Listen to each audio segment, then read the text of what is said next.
Have just turned 83, but she's not showing any signs of slowing down. So what's an heir to the throne supposed to do while he's biding his time? Well, write a book, of course. It's been revealed that Prince Charles is set to release a new book next year after signing a deal with publishing giant HarperCollins. Yeah, so for more, we're joined by Dickie Arbiter, the former public relations officer for Buckingham Palace.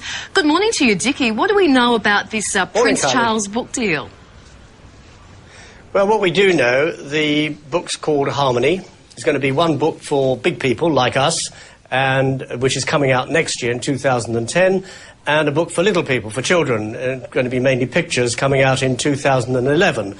And off the back of the big people's book, there's going to be a television documentary. So it's a big move for the Prince of Wales. His last sort of dip into the media in terms of environment was late 80s, when he did a television documentary with the BBC. Well, it's almost 20 years on, and he's dipping his toe back in the water and going to be making a lot of money, not for himself, but for his charitable foundations. Kylie.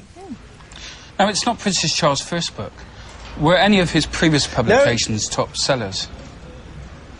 Well, it's on his first book, and to be perfectly honest, no, they were not top sellers. I suppose the one that did sell the most was The Old Man of Lochnagar, that he wrote to keep his brothers, Princes Andrew and Edward, amused on Royal Yacht Britannia. That was eventually made into a television film with the Prince narrating. So, yeah, that one, in terms of children, was a reasonably good seller. His Vision of Britain, which was one where he talked about the built environment, about architecture, which came after his rather hard, sharp rebuke on Lord Rogers for his design for the National Gallery, which never took place, in which he referred to a monstrous carbuncle on a deer face.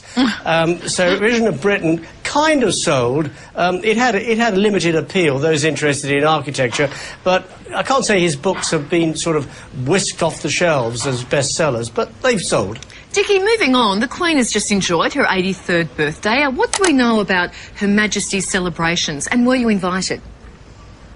Well, A, I wasn't invited, and B, I'm terribly sorry to disappoint you guys, but she's celebrated her birthday in the same way that she's done it every year, except 3 years ago when she turned 80, and she was kind of pressured into celebrating it publicly.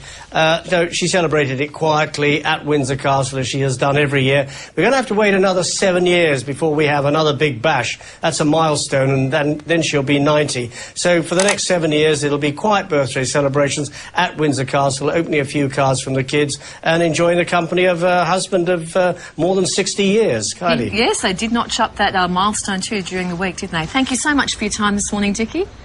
Good to talk to you. You're welcome.